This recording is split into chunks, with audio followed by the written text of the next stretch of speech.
Hello, frogs. Yeah. I am a frog too. I have been for quite a bit of time. I think recently I started to try to jump out of the water, at least to tell you that the water is boiling. Because like that boring proverb, we've always heard, the idea that the frog, when you put it in cold water and, heat the water slowly, the frog doesn't notice, and then eventually the frog gets boiled alive. I have to admit, this hit me really, really strongly by 2020. When you look back from 2020, you realize there were so many signs that we were going to get a very big pandemic that is going to affect us. If you look back at history, 1920 was around the same time. We've had swine flu and bird flu and all of the other things, SARS and so on before that.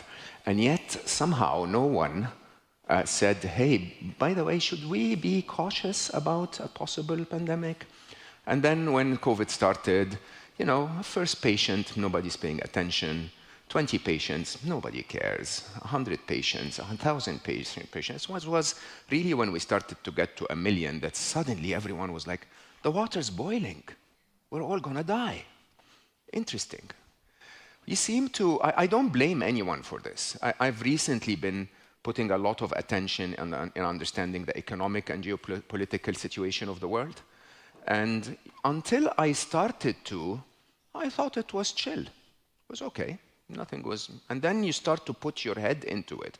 I think what happens is for each and every one of us, we have limited capacity as humans. Like we can focus on 10 topics, right? 15, and if AI is not one of them, it doesn't really exist to us, okay? Now, I'm here to tell you, this is it. The world as you know it is over, completely done, okay? It's not about to be over, it's over, right? And so I'd openly say, you probably have a year, not to live, you're gonna live more than a year, I hope, but you probably have a year to react, okay? And don't blame me, because honestly, I'm never coming back to speak to you. Next year, you're probably gonna invite my avatar, right? So, and I promise you that's the truth. Before I came here yesterday, just for the fun of it, I asked Gemini and ChatGPT, I said, give me a 35-minute speech on AI and read me minutes 2 to 4. Yeah, it did sound a bit like a politician, but it made a speech, right? And it's quite interesting how we ignore that, because with something like ChatGPT 4.0, which came out this week, it not only prepared the speech, but it now can also laugh with me and sing with me and tell me things. It sounds very Californian to me, but anyway, I've lived with Californians long enough to put up with it, right? But it's real. It is real. And if you haven't used it, where have you been? In the water, right? Now, if we were to understand, I'm going to try to speak for 30 minutes and then allow us maybe 15 minutes of a chat so that we can, come around this as a community. What I'll try to do is first help you understand where we're coming from. Because if you understand the trajectory of what's been happening, how quickly that thing is launching, you can imagine how it's going to look like next year. Right? So where we came from, I'm a very serious geek. I started coding at age 8, which feels like a zillion years ago. And when I coded, believe it or not, age 8, first time I coded, I was using BASIC, which is, as the name implies, a very basic language. And I wanted to create an AI. That was my dream, right? Every one of us geeks, we just wanted to create an AI. It was everyone's dream. We never managed to, but we did something that appeared intelligent. So, let me start by defining what is AI. Every piece of code I've ever written before the year 2000 was a piece of code where I solved the problem first with my intelligence and then told the computer how to solve it, right? So it's almost like if I call one of you and give you a puzzle and then tell you, this piece you put in the top left corner, and then that piece under it, and that piece under it, and then turn this one, and so on. You can finish the puzzle, And if someone doesn't hear me giving you the instructions, they would think you're very smart, but you're not, right? By the turn of the century, this ended, right? So the idea of us telling computers what to do, by the way, they did it very quickly, very accurately at a massive scale, and so they appeared smart, okay? But it was me who solved the problem. It was my intelligence multiplied, right? By the turn of the century, we discovered something called deep learning. And deep learning was truly teaching computers the way I taught my children how to be intelligent. The way I taught my children how to be intelligent was to give them little puzzle pieces when they were young, you know, those cylinders and a board with different holes in it. And no one ever told their children, no, hold on, my son, take the cylinder, turn it upside down, look at the cross-section. It will look like a circle. Compare it to those holes. It will match the one that is a circle. Put it there. Nobody ever tells their children that. What we do is we give them a cylinder and a board, and they keep trying, until one time it goes through, and then suddenly, boom, light bulb, and they learn something, right? That's exactly what we did with computers with deep learning. By the way, we started to be able to do deep learning because by the year 2000, the internet was big enough for us to have those number of trials for the computers to learn on their own. Now, please understand, when we did that, I think my favorite example of that was the year 2009. We did it earlier, but at the time I was at Google, and we published a paper called the cat paper. And the cat paper was, basically we asked the computers to watch YouTube and tell us what they find. We had a lot of compute capacity, so they would take YouTube videos, cut them into 10 frames per second, and compare the patterns on the 10 frames, basically trying. And then one of them said, I found something, we had to write a bit of code to find out what it found, and it had found a cat. Of course, it's YouTube, right? And it didn't only find one cat, it found what makes something a cat. It could literally find every cat on YouTube. We never taught it how. We never understood how it did it. Understand that, right? And the code that was written for a computer to find every cat on YouTube, if I had written it the traditional way, would have been probably 200 million lines of code, because I would have to find every possible interpretation of how a cat looks on YouTube and get the computer to see that, right? That code was this big.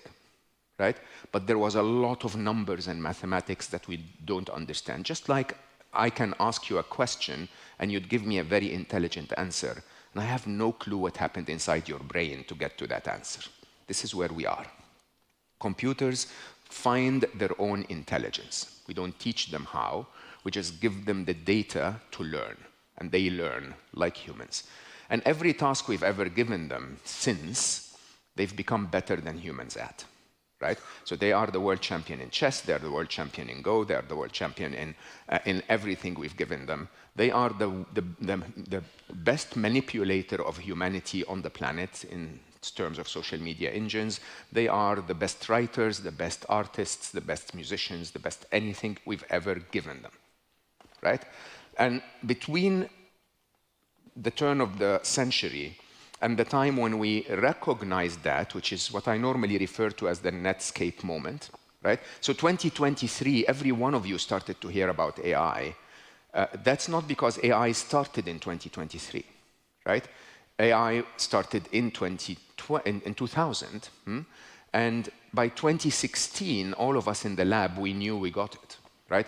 By 2016, we had created code that would blow you away. Right? We started to fold proteins. If you understand, protein folding is one of the most complex problems ever faced by biologists in history.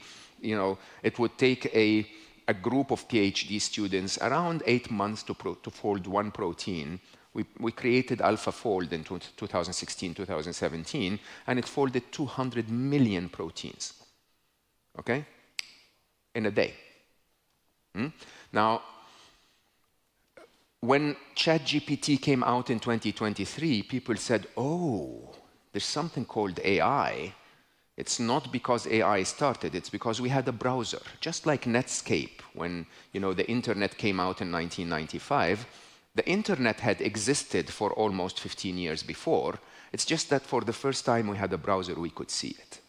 Now, since 2023 until today, it's been mind-blowing, okay? Just to give you a few statistical pointers to understand. First of all, intelligence is a lot deeper than ChatGPT. Let's be very clear, okay? The task given to ChatGPT and Gemini and others is linguistic intelligence. It's the ability to understand knowledge and communicate and so on and so forth. Okay? Of course, there are other forms of intelligence, emotional intelligence, for example, they haven't learned yet, right? Intuition, complex mathematics, deep reasoning. All of those forms of intelligence, we haven't seen AI perform that way yet, but we will very soon, and I'll tell you why. But what we did is, as we gave them that task, we have a machine called ChatGPT that is estimated in certain tasks to perform at 110 IQ, and in other tasks at 155 IQ. Just so that you know, Elon Musk is 155. Einstein, which was never really measured, is estimated to be 162. So we have machines today that are as intelligent as Einstein. And we as humans, sitting in the cold water, the gradually heating water, are chilling and discussing and saying, no, but we will always be humans. We will always be in the lead. They will always need us, okay? And I used to go mad in 2016 when people would tell me, but hold on, AI, no, humans, we're capable of creativity, we're capable of, poetry and music, and these are things that AI will never do. What? What do you mean? Basically, they're doing every one of them better than us, right? Why? Because if you take the most complex of them, innovation, for example, in my very geeky mind, innovation can be turned into a mathematical equation. It's basically an instruction to a machine that says, find every possible solution to a problem, discard the ones that were proposed before, give me the ones that have never been proposed before, and that is innovation. This is it, right? It's solutions to a problem that have not been seen before. Now, what does that mean? We're all going to die. No, we're not, okay?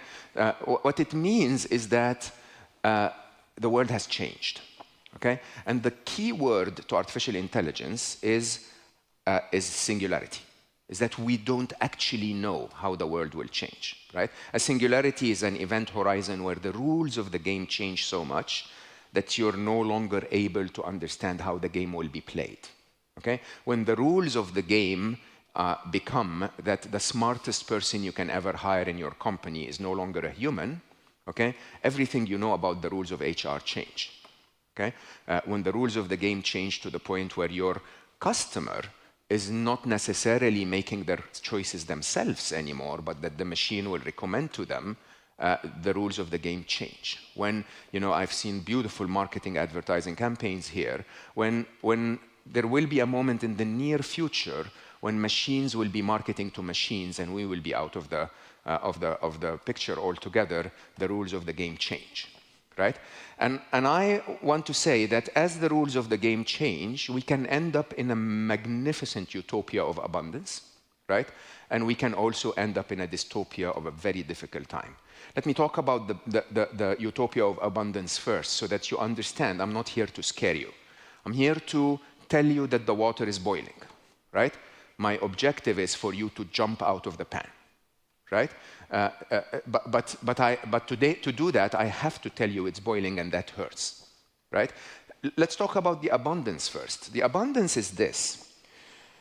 You may not feel it anymore, but the reason we have all of this technology is because there is a plug in the wall that is providing a very valuable resource called electricity. Electricity has become a utility. It's in the back of our minds. We don't even think about it anymore, right? There will be another plug in the wall, probably in your pocket, in your phone, that is called intelligence. It's a utility, okay? And today, just last night, okay, I plugged into that intelligence and I got myself what I would probably estimate to be an extra 25 IQ points. I became 25 IQ points more intelligent yesterday as I was analyzing a complex problem using AI, right? There will be a moment in the future where I will plug in and get another 100 IQ points. There will be a moment in the future where I will plug in and get 400 IQ points more, right? Now, I can promise you this. If you give me or any of my peers that I worked with at Google X 400 IQ points more, I will solve every problem on planet Earth. Every single one of them. Climate change, wars, wealth, whatever.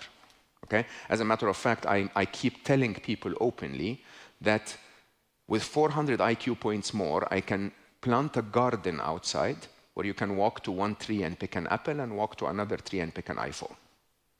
Okay? From a nanophysics point of view, it's the exact same cost. Right? And we are on the verge. If you understand where we are on nanophysics and nano manufacturing in general, we are on the verge of being able to do that. We just need to be slightly more intelligent. Okay? Now, that is a world of abundance where everything changes. Imagine if we can solve the energy problem to the point where energy becomes zero cost. Because energy is so abundant around us. Okay? What would that do to the geophysics, to the geopolitics? Would we fight over energy anymore? Would we, how would the cost of products become if energy was free? Think about all of that. Okay? That's a utopia that is almost impossible to imagine, that completely changes everything we've ever learned, definitely changes retail. Okay? And it is literally a few years away. Right? There are, however, on the path to get there, quite a few challenges. And actually, when we get there as well, there are quite a few challenges. And those challenges, let me be very, very clear, are not a problem with AI. Okay? Let me be very, very clear. There is absolutely nothing wrong with artificial intelligence. There is absolutely no threat to be found in artificial intelligence. There is a lot wrong with the value system of humanity in the age of the rise of artificial intelligence, right? There is a lot wrong with the way humans will use this superpower, okay? So the way I look at it is I say it's like raising Superman, right? You adopt this infant who has superpowers, and if you teach the infant to protect and serve, becomes Superman. If you teach it to go and rob a bank and kill your enemy, it becomes supervillain. Superpower is irrelevant, okay? It's the value set that you create around raising that infant that will create the future of humanity. Now, there are 5 areas that I need to highlight as areas where you have to understand the change, okay? One of them, very important, is the area of power and wealth, okay? We humans have lived in a world of scarcity since we have started, a world of scarcity that basically says, for me to grow, my competitor has to shrink. Okay? A world of scarcity that basically means I have to be the military superpower in the world, otherwise everyone will kill me. Right? That world of scarcity is no longer going to be the truth, but going to get there. Okay? I think what's going to end up happening is we're going to apply the same mentality of collecting as much power and wealth as we can. Now, let me help you understand this. If you look back at human history, there was a time when we were hunter-gatherers.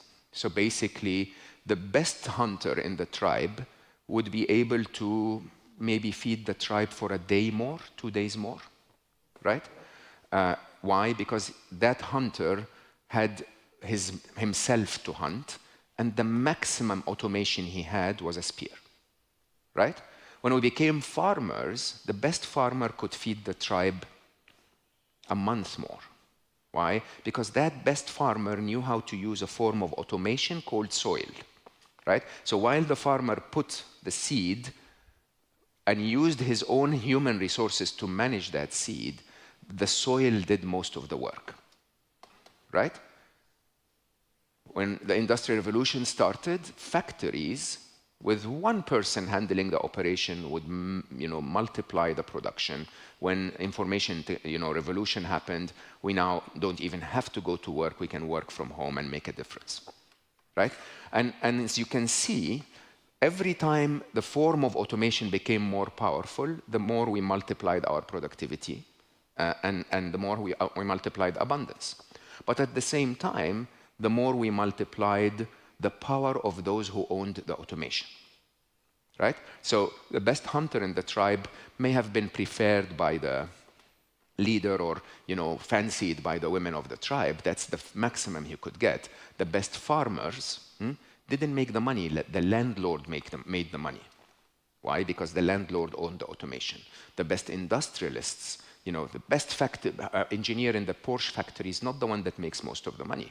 It's the company that makes the money, and so on. Right?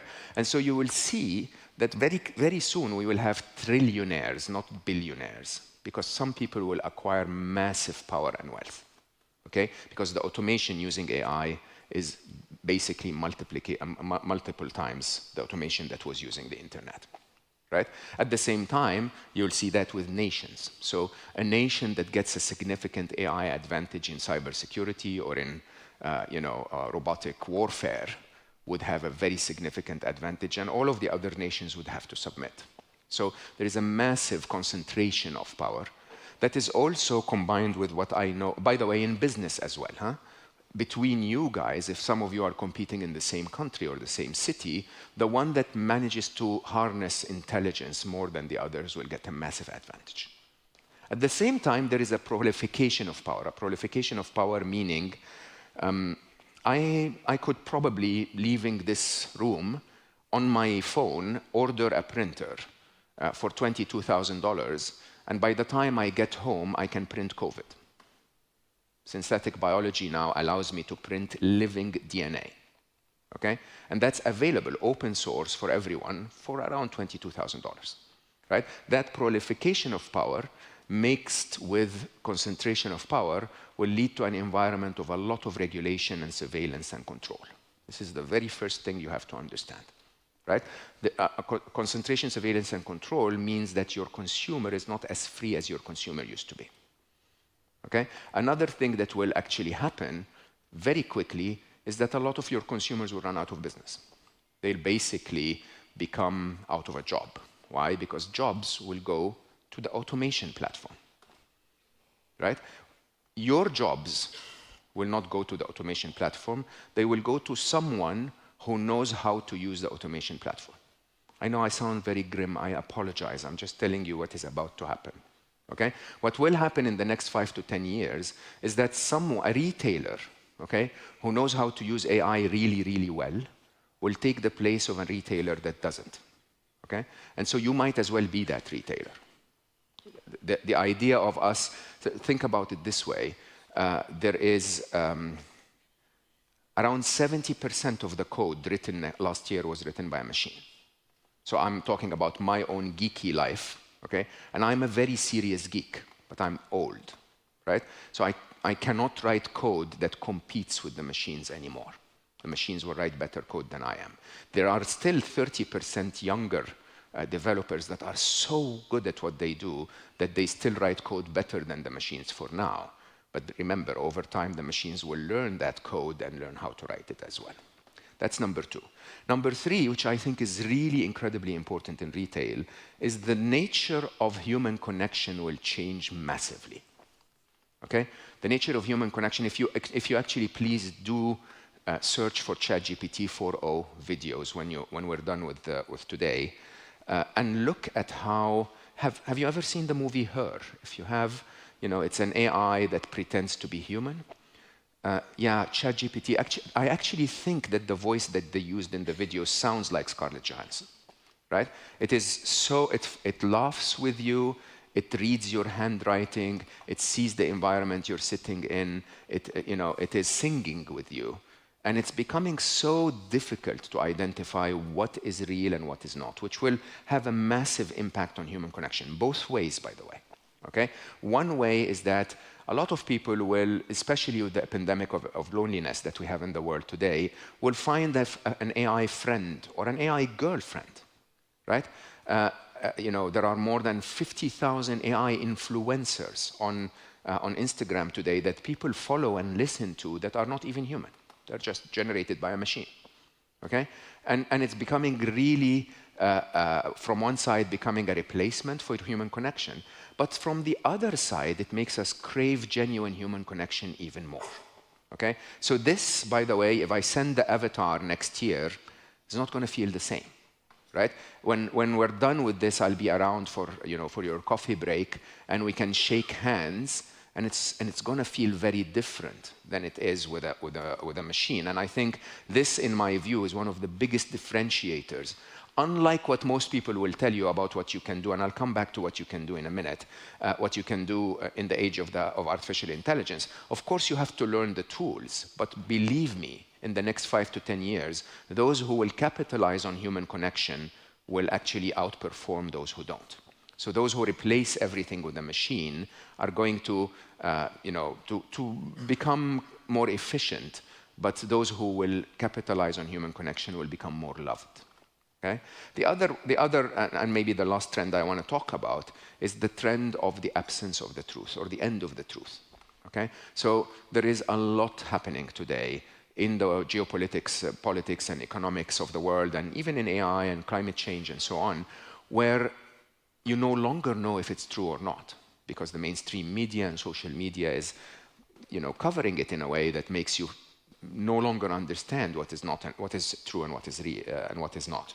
And I think the reality is one of the biggest skills is those with authenticity and genuine honesty, as humans or as businesses, will very quickly get, again, the favor of people around them, of their clients and their partners and so on.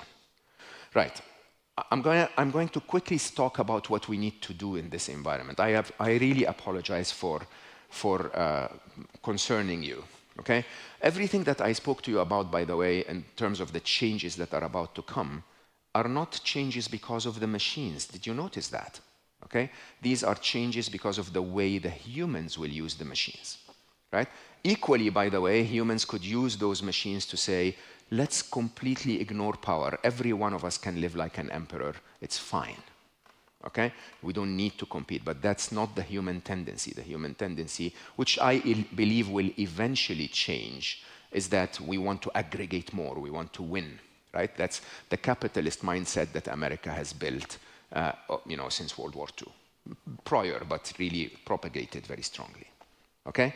There will be a time, in my view, where we will all go back and say, why are we competing for this? Right? The difference between the worst car in the world and the best car in the world is zero. Everything's so perfect, right? The difference between the abundance that every one of us can have today and the life that the Roman emperors had is infinite, right? So why are we competing for more? So I call that normally in my book, Scary Smart, I call it the fourth inevitable.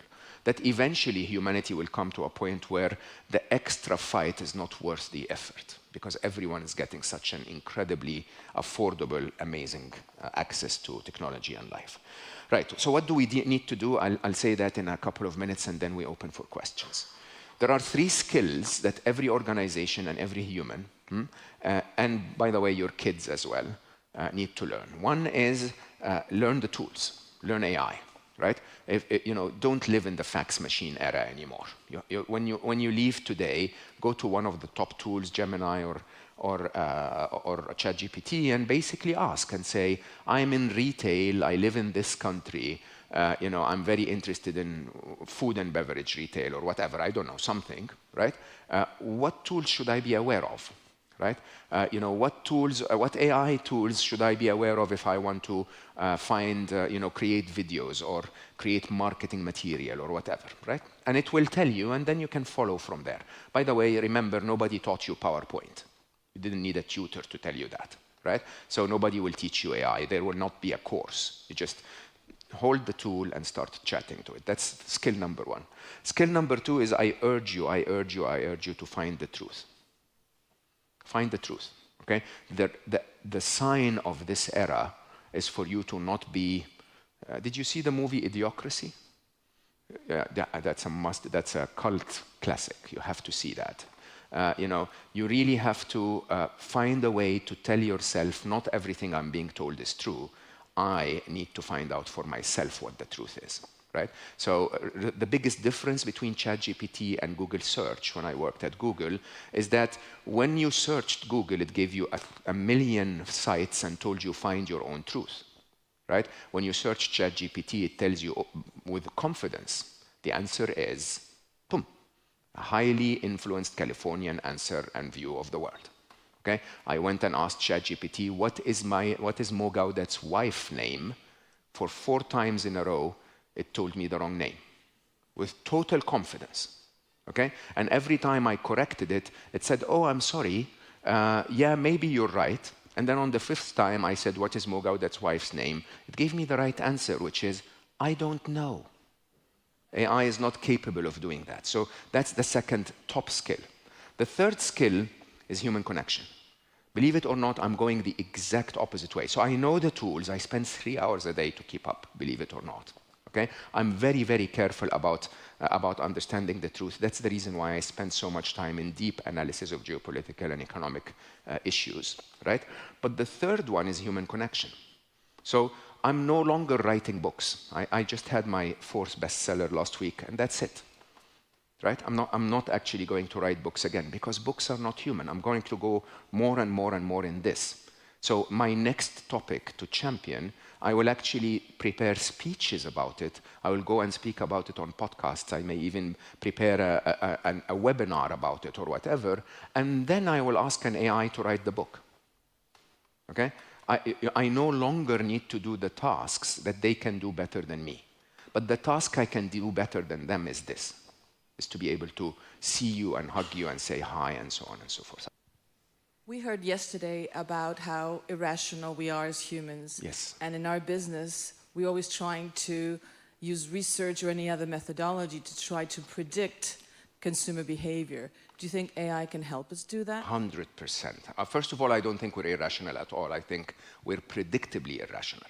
Right? So because we are a very complex machine, that takes a lot of input and parameters, and because our situation is always in flux, our behaviors seem to be irrational, right?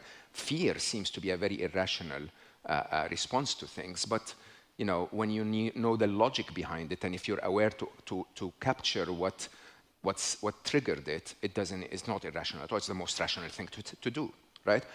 The thing about AI is that the way we teach AI, believe it or not, is to actually observe patterns without judgment, which is such an interesting thing that humans are not capable of doing, right? So the idea is an AI would be able to say, it wouldn't be able to explain why, but it would easily be able to say, 16,000 iPhone holders walked by your store and stopped for a minute and then didn't walk in. It can do that. It has all of that information, right? And basically, it can also tell you, and by the way, when you had green in your window, 6% of them walked in, okay?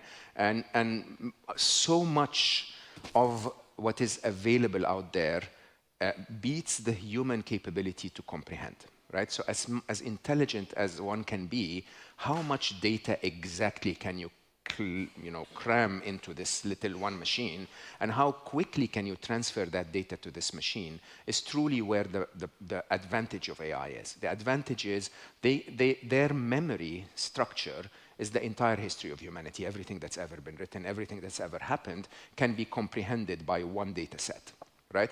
And they communicate that data set between them in a matter of a microsecond, when it would take me half an hour presentation to communicate it to you, right? And perhaps a day to prepare the presentation, right?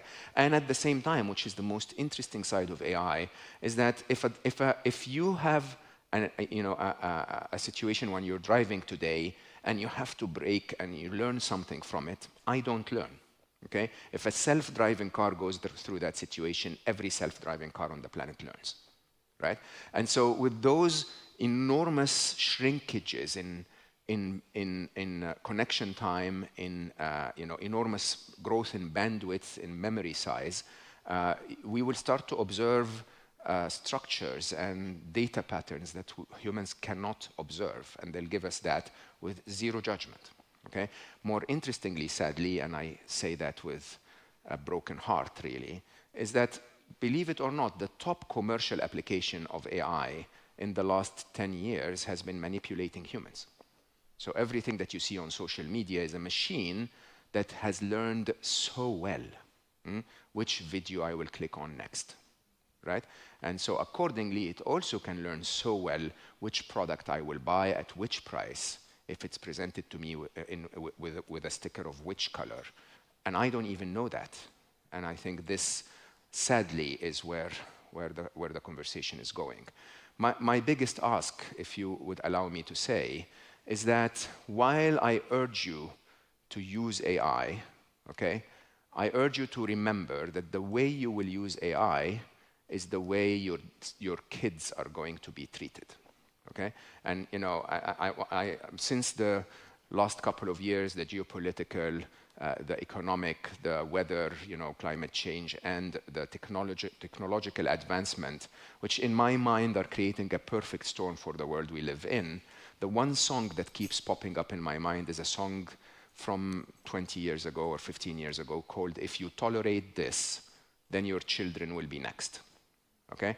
And I think the reality is the way we will use technology today is the way technology will be used on us tomorrow, right? And so I ask every single one of you to start believing in a world of abundance, right? Where basically, if you do things with ethics, you can continue to grow in ways that are unheard of, but in the process, you would be teaching AI to be Superman, not supervillain, right? And so don't abuse AI to take more money from consumers. Use AI to create a better life for consumers, right? And if your intention is to create better life for consumers, you still make money. And you know, when people ask me about the threat of AI and what can we do about it, I answer with one word. Okay? Most of the geeks like me will say either solve the control problem, so write code to make the AI submit to us, or solve the safety problem, which is, you know, write code so when AI does something wrong, we can be safe, right? I say it's an ethics problem. It is not about controlling AI or even teaching AI to cure cancer. This is using AI for good. It's about teaching AI not to lie. It's about teaching AI not to cheat. It's about teaching AI not to steal. It's about teaching AI not to abuse humans, right? And the only way you can do that is to be a good parent. The only way those machines can learn ethics is by observing us humans using them in an ethical way. Most people will tell me, oh, but so many humans are unethical. I don't believe that to be true. I believe that most humans will disapprove of a school shooting, okay? Most humans will not approve of a child being killed. The reason why so many people are debating killing children today is simply because they're not informed. They're informed at a different level of the conversation. But if you strip it down to, would you approve of killing an innocent child, everyone will say no, on every side of every conflict. And I think this is the true test of humanity, that era that we're in today, and you are responsible leaders that can actually implement that. The true test of humanity is if I told you we're going into an age of total abundance, okay? And all that I ask you for is use that abundance ethically. Would you be able to do it? You'll still make a lot of money, you'll still be incredibly successful, you'll still grow your business, you'll still be more profitable, but you're just gonna do it in a way that basically is the way you want your daughter to be treated, okay? And I think if we can manage to get this right, we would end up in the utopia I described to you, okay? If we don't, believe it or not, just so that I don't leave you on a fearful thought, we will still end up in the utopia. We will just have to struggle along the path until we're convinced that there is no need for the fight anymore.